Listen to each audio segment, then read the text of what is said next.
오늘 주일 예배에 나오신 여러분을 주님의 이름으로 환영하고 축복합니다. 전성도 성경 읽기 캠페인에 모두 동참합시다. 이번 주 성경 읽기 범위는 마가복음 3장부터 마가복음 16장입니다. 코로나 감염 확산으로 인해 다음 주까지 비대면 온라인 예배로 드립니다. 주일 예배는 1부 5시, 2부 9시에 드리며 교회 홈페이지에서는 오전 11시에 예배 영상이 시작됩니다. 인터넷 다음에서 우리 교회 홈페이지인 생수교회로 들어오시면 주일 예배 영상 및 이전에 녹화된 설교 말씀도 시청하실 수 있습니다. 성도님들의 많은 이용을 바랍니다. 이번 주 교회 청소는 이셀입니다. 이상으로 교회 소식을 전해드렸습니다. 오늘 계신 하나님 말씀은 열왕기하 4장 17절에서 37절 말씀입니다. 구약성경 565페이지에 있습니다. 열왕기하 4장 17절에서 37절 말씀입니다. 본문 말씀이 긴 관계로 17절서부터 20절까지, 32절서부터 37절까지 한 절씩 교독합니다. 제가 17절 먼저 읽겠습니다. 여인이 가여 잉태하여 한 해가 지나 이때쯤에 엘리사가 여인에게 말한 대로 아들을 낳았더라. 그 아이가 자라매 하루는 추수꾼들에게 나가서 그의 아버지에게 이르렀더니 그의 아버지에게 이르되 내 머리야 내 머리야 하는지라. 그의 아버지가 사안에게 말하여 그의 어머니에게로 데려가라 하매 곧 어머니에게로 데려갔더니 나까지 어머니의 무릎에 앉아 있다가 죽은지라. 32절 있습니다. 엘리사가 집에 들어가 보니 아이가 죽었는데 자기의 침상에 눕혔는지라. 들어가서는 문을 닫으니 두 사람뿐이라. 엘리사가 여호와께 기도하고 아이에 올라 엎드려 자기 입을 그의 입에, 자기 눈을 그의 눈에, 자기 손을 그의 손에 대고 그의 몸에 엎드리니 아이의 살이 차차 따뜻하더라. 엘리사가 내려서 집안에서 한번 이리저리 다니고 다시 아이에 올라 엎드리니 아이가 7번 재채기하고 눈을 뜨는지라. 엘리사가 게하시를 불러 저 수넴 여인을 불러오라 하니 곧 부름에 여인이 들어가니 엘리사가 이르되 내 아들을 데리고 가라 하니라. 여인이 들어가서 엘리사의 발 앞에서 땅에 엎드려 절하고 아들을 안고 나가니라. 아멘. 할렐루야. 만군의 하나님 아버지, 은혜 가운데 우리를 지켜주시고 함께 하시고 소망 주심을 감사를 드립니다. 힘들고 지칠 수밖에 없는 상황 속에서도 늘 우리와 함께 했던 하나님, 오늘 이 시간 교회에서 그리고 가정에서 예배드리는 우리 성도들을 기억하여 주옵시고 영육 강건하게 회복하옵시며 은혜 받고 소망을 얻는 귀한 은혜의 시간 되도록 축복하여 주시옵소서. 예수님 이름으로 기도합니다. 아멘. 오늘 하나님께서 우리에게 주신 이 본문 말씀으로 믿음의 축복이라는 제목으로 말씀을 선포합니다. 본당에서 나와서 예배된 우리 성도님들, 그리고 가정에서 부득이하게 예배드리고 있는 우리 성도님들, 주님의 이름으로 환영하고 축복하고 사랑합니다. 오늘 말씀을 듣는 중에 은혜 받고 마음의 염려 근심들이 소멸되어지고 영육이 강건해지기를 주의 이름으로 소망합니다. 성경은 우리에게 믿음으로 구원을 받고 믿음으로 어렵게 되지고 믿음이 없이는 하나님을 기쁘시게 할 수 없다. 믿음으로 행할 때에 우리의 신앙이 온전해진다. 믿음으로 순종하는 자에게 하나님께서 풍성한 복을 주신다. 이렇게 읽게 주십니다. 하지만 우리는 모든 상황에서 보게 되면 믿음으로 행하기보다는 우리 마음대로 행할 때가 참으로 많이 있습니다. 본문 말씀은 극한 상황 속에서도 성도들이 믿음으로 행할 때 누리게 되는 놀라운 은혜와 축복에 대해서 읽게 해주는 아주 귀한 말씀입니다. 수넴의 여인은 하나님의 특별하신 은혜로 아들을 선물로 받았습니다. 낳을 수도 없고 사실 바라지도 않았는데 하나님께서 은혜를 귀한 아들을 선물로 주셨어요. 하나님께 주신 그 아들은 당시 자신이 누리고 있던 경제적인 부여에 비해서는 비교도 안 되는 큰 기쁨이요 행복이었습니다. 아이가 참 잘 자라주었습니다. 아비도 너무너무 그 아들을 사랑했습니다. 어느 추수기에 아이가 한 6살쯤 되었을 때 그 아이가 함께 들러 나갑니다. 근데 아버지에게 머리가 계속 아프다고 합니다. 그러니까 그 아버지는 사안에게 시켜가지고 빨리 자기 어머니에게로 갖다 데려다 줘라 그렇게 하죠. 그 어머니한테 데려다 줬더만은 아이가 어머니 무릎에 한 반나절 앉아 있다가 그냥 죽어요. 우리 이 말씀을 보면서 하나님께서 늙음하게 특별히 주신 이 선물인 아들이 생을 마치는 과정을 보면서 우리에게 일깨주는 귀한 진리가 있습니다. 하나님을 잘 믿고 그리고 잘 섬기고 헌신하고 봉사하는 성도일지라도 원치 않는 이런 여러 가지 어려움이 얼마든지 일어날 수 있다고 우리에게 일깨주시는 겁니다. 아무리 신앙이 좋아도 아무리 헌신을 할지라도 우리 인생 여정에 닥치는 원치 않는 이 환난은 결코 피해가지 않는다는 거예요. 누구나 다 당할 수 있다고 일깨주시고 있는 겁니다. 오늘날 대부분의 사람들은 이런 고난스러운 일이 생겼을 때에 방황합니다. 그리고 심지어 원망까지 하고요. 어떻게 할 줄을 모르게 됩니다. 그런데 놀랍게도 이 수넴의 여인은 굉장히 침착합니다. 21절을 우리 같이 읽도록 하겠습니다. 시작. 그의 어머니가 올라가서 아들을 하나님의 사람의 침상 위에 두고 문을 닫고 나와. 자, 우리는 여인이 죽은 아들을 엘리사가 자기 집에 올 때마다 누워있던 그 침상 위에 올려놓는 모습을 주목해야 합니다. 사실 이렇게 하면 안 되는 거죠. 아이가 죽었다고 소리쳐야 되고 남편에게 알려야 합니다. 그게 정상입니다. 근데 여인은 죽은 아들을 엘리사가 평소 사용했던 침상 위에 올려놓고 있어요. 하나님을 절대적으로 믿는 믿음을 지금 드러내고 있는 겁니다. 하나님께서 아이를 선물로 주셨기 때문에 하나님께서 죽은 아이도 살려줄기라는 그 확신한 믿음이 있어서 그렇게 올려놓는 거예요. 또 이 세상에서 죽은 아이를 살릴 수 있는 사람이 있다면 그것은 바로 엘리사밖에 없다는 것을 확신했기 때문에 무언중에 그렇게 고백하면서 그 아이를 엘리사에 누워 있었던 그 침상에 올려놓은 겁니다. 여러분, 문을 닫는 것도 봐야 됩니다. 우리가 문을 닫는다는 것은 아이의 죽음을 알리지 않겠다는 거예요. 이 또한 하나님을 절대적으로 믿는 믿음을 드러내는 겁니다. 그런가 하면 오늘날 우리에게 말이요, 인생 여정에 진짜 극복하기 힘든 일들이 생겼을 때 우리는 그에 매이지 말고 문을 닫고 믿음으로 하나님 앞으로 나가야 한다는 거예요.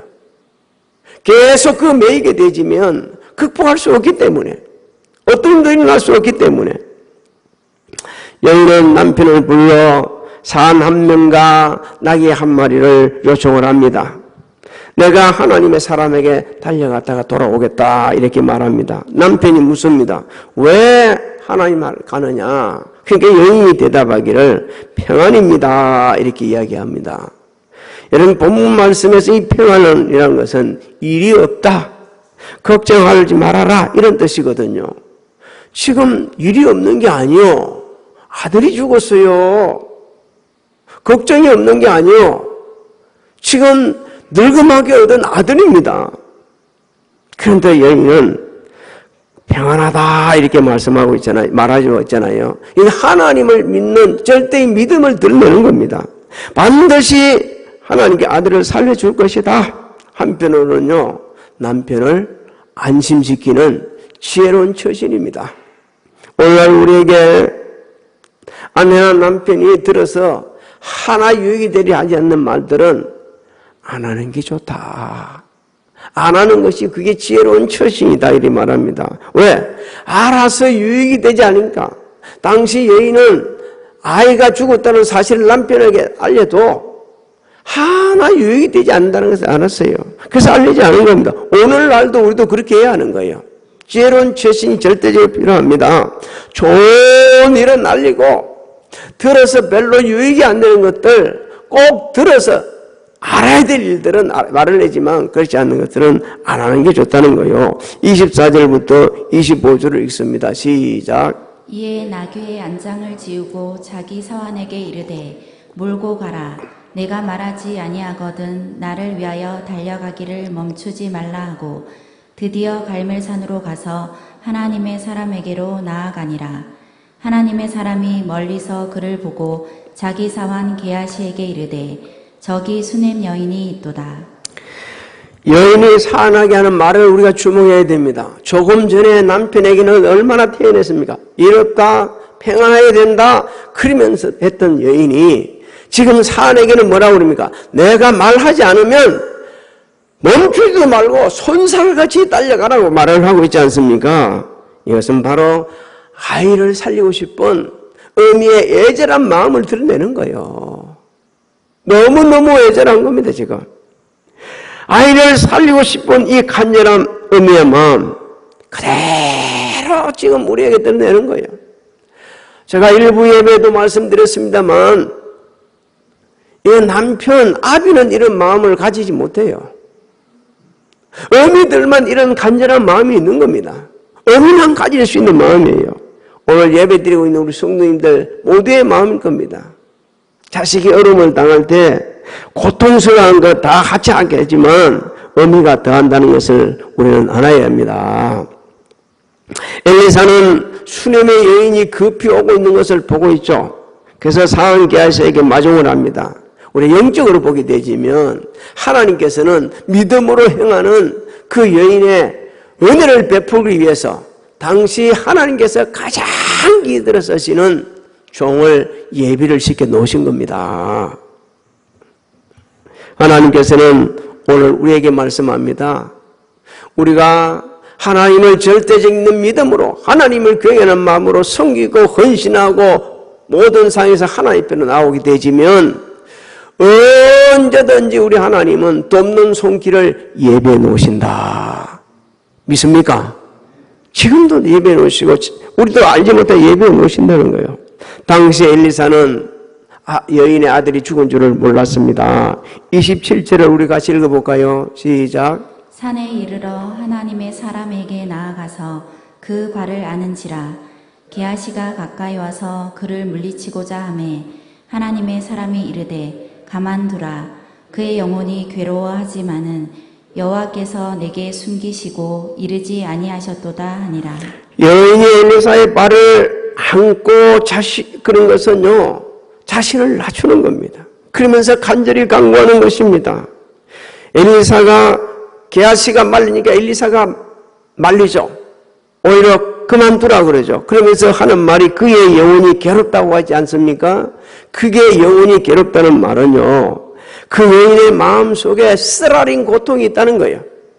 근데 자신은 모르는 거예요. 왜? 하나님께서 안 가르쳐줬기 때문에 왜 그인이 그렇게 쓰라린 고통을 안고 있는지 모르겠다는 겁니다.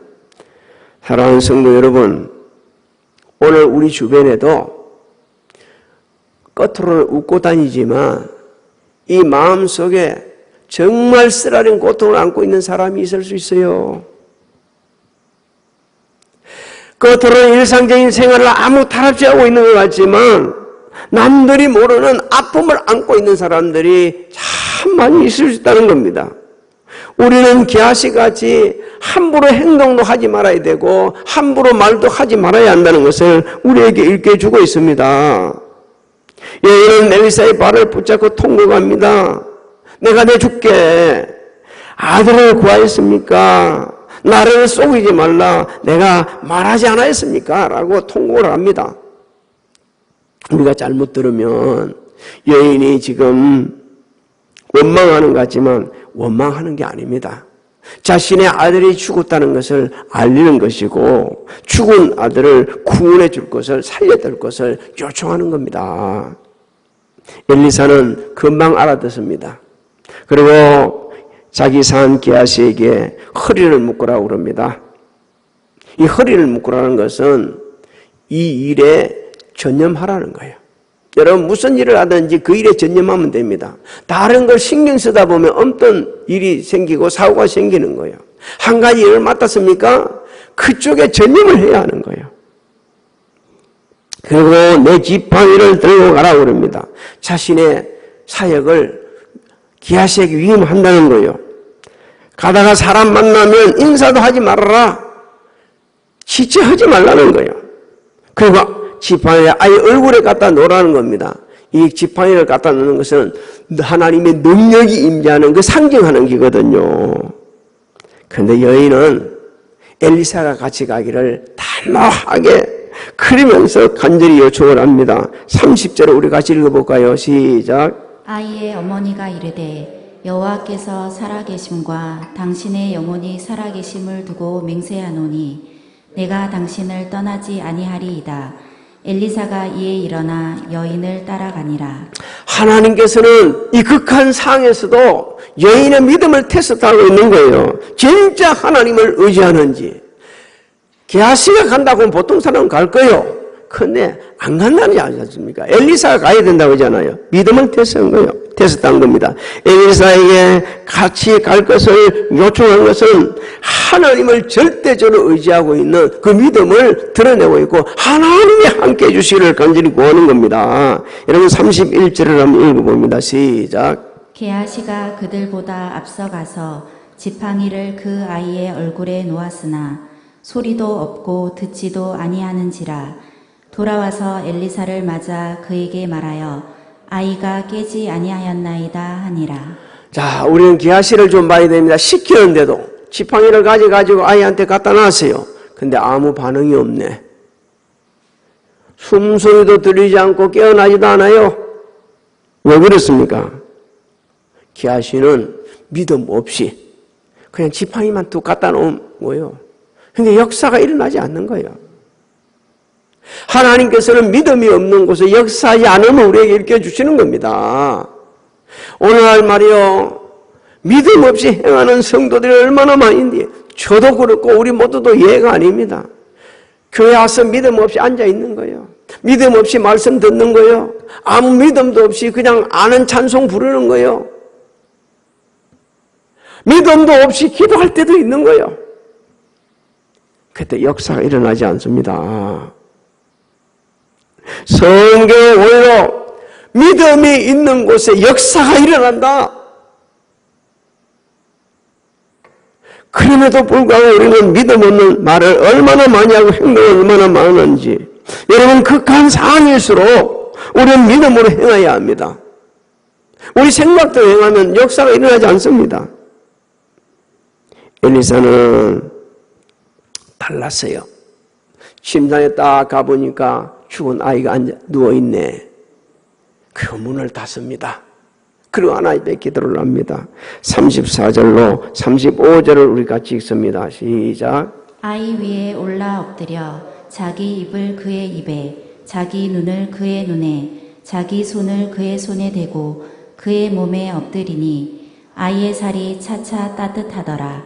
엘리사가 내려서 집안에서 한 번 이리저리 다니고 다시 아이 위에 올라 엎드리니 아이가 7번 재채기 하고 눈을 뜨는지라. 우리는 엘리사가 하나님 앞에 간절하게 기도하는 모습을 봐야 됩니다. 믿음으로 간절하게 기도하는 그 모습이 여러분의 모습이 되어야 됩니다. 얼마나 간절하게 기도했던지 하나님께는 응답해 주셔서 아이가 재채기를 하고 7번 하고 그리고 눈을 뜨고 있습니다. 하나님께서 생명의 주관자 되심을 일깨주시는 겁니다. 하나님만 살릴 수 있습니다. 믿습니까? 하나님만 우리를 역경에서 구원해 주실 유일한 분이심을 일깨주고 있는 거예요.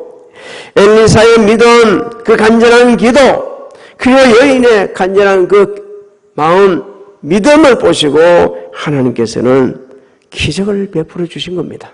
그 아이를 살려주신 거예요. 오늘날 우리에게 하나님 말씀하십니다. 네가 정말 나를 경외하는 마음으로 섬기고 자원해서 섬기고 그렇게 기도하고 믿음으로 행한다면 네에게도 기적은 일어난다. 할렐루야. 이 상황 속에 일어나는 거예요. 하나님께서는 어느 시대나 절망적인 상황에서도 좌절하지 않고 믿음으로 구하는 자들에게 응답을 해주셨습니다. 히스기야 왕은 아수르가 대군을 이끌고 나라를 쳐들어옵니다. 그때 자신이 앞 병들어 가지고 죽을 수밖에 없는 상황이었어요. 기가 막히지 않습니까? 국가는 국가들의 위기고 자신은 병들어 죽을 수밖에 없는 상황이고 하나님 앞에 통곡하며 간절히 기도를 합니다. 하나님께 그 기도를 들으시고 응답이 주셨어요. 열왕기하 20장 우리 읽어봅니다. 시작. 히스기야가 낯을 벽으로 향하고 여호와께 기도하여 이르되 여호와여 구하오니 내가 진실과 전심으로 주 앞에 행하며 주께서 보시기에 선하게 행한 것을 기억하옵소서 하고 히스기야가 심히 통곡하더라. 이 기도를 하나님께서 어떻게 응답해 주시는지 봅니다. 열왕기하 20장 5절로 6절을 읽어봅니다. 시작. 너는 돌아가서 내 백성의 주권자 히스기야에게 이르기를 왕의 조상 다윗의 하나님 여호와의 말씀이 내가 내 기도를 들었고 내 눈물을 보았노라. 내가 너를 낫게 하리니 내가 3일 만에 여호와의 성전에 올라가겠고 내가 내 날에 15년을 더할 것이며 내가 너와 이 성을 아수르 왕의 손에서 구원하고 내가 나를 위하여 또 내 종 다윗을 위하여 이 성을 보호하리라 하셨다 하라 하셨더라. 할렐루야. 우리가 인생 살아가는데 참 원치 않는 어려운 일이 정말 많이 생길 수 있습니다.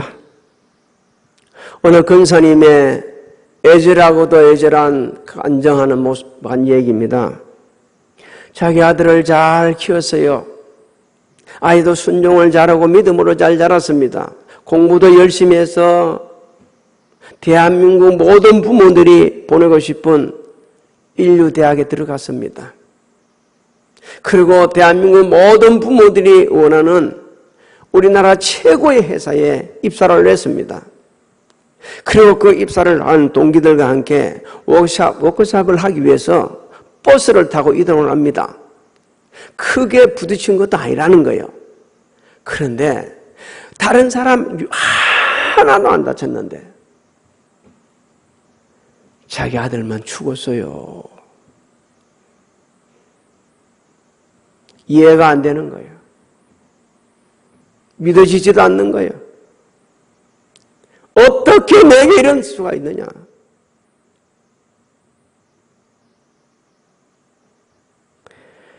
결국 그 권사님은 너무 힘들어서, 너무 고통스러워서, 너무 괴로워서 견딜 수가 없는 상황인데 하나님 앞에 나와서 기도하면서 그렇게 회복해주고, 그러면서 지금은 이해는 안 되지만 하나님 나라에 가서 왜 그렇게 하셨는지 여쭈어보겠다고 하면서 글을 마치는 그런 내용의 글입니다.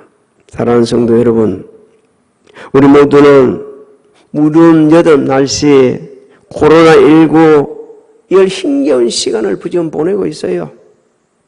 예배당에 꽉꽉 차서 예배드리고 서로 웃어가면서 음식도 나누고 차도 마셔야 되는데 그런 상황이 지금 못 되고 있습니다. 그런데 우리 중에 이런 사람이 없었으면 정말 좋겠는데 여름 무더위보다 코로나19보다 인생의 무거운 짐이 너무 무거워서 짓물려가지고 숨쉬기조차도 힘든 사람이 있을 수 있습니다. 이럴 때 여러분 어떻게 하시겠습니까? 하나님께서 오늘 말씀을 통해서 읽혀주시고 다른 여러 말씀을 통해 읽혀주십니다. 극한 상황일수록 하나님 앞에 나오라. 그냥 나오지 말고 믿음으로 나오라.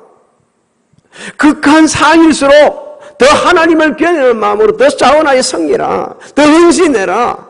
그러면서 하나님 앞에 부르짖으면 하나님께서 응답해 주신다. 그래서 우리의 이 모든 짐을 맡기라고 말씀하고 있습니다. 10편 55편 22절을 같이 읽습니다. 시작. 내 집을 여호와께 맡기라. 그가 너를 붙드시고 의인의 요동함을 영원히 허락하지 아니하시리로다. 사랑하는 성도 여러분, 여러분의 짐이 어떤 짐이 있습니까?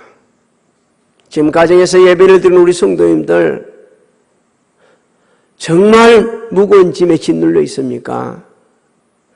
그 짐을 하나님을 절대적으로 믿는 믿음으로 하나님 앞에 나서 고백하시고 하나님 앞에서 맡기시기 바랍니다. 그리고 주어진 일에 최선을 다해 보십시오. 하나님께서 응답해 주십니다. 우리 모두 이 어려운 시기를 믿음으로 극복하고 오히려 섬김으로 말미암아 하나님의 놀라운 은혜를 경험할 수 있는 은혜의 시간이 되시기를 예수님의 이름으로 축원합니다. 축원합니다.